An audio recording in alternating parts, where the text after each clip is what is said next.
संविधान बदलायला करायचं.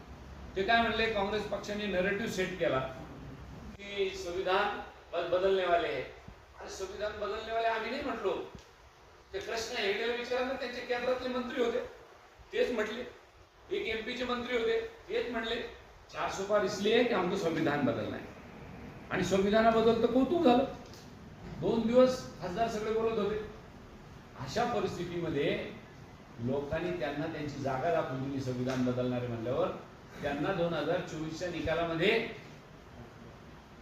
बहुमतात येऊन नाही जाऊ दिलं, बहुमताच्या अलीकडे ठेवलं या देशातल्या मतदारांनी. आणि बहुमताच्या अलीकडे ठेवल्यानंतर काय झाली परिस्थिती, आपण म्हणतो ना बैसाखी का सरकार.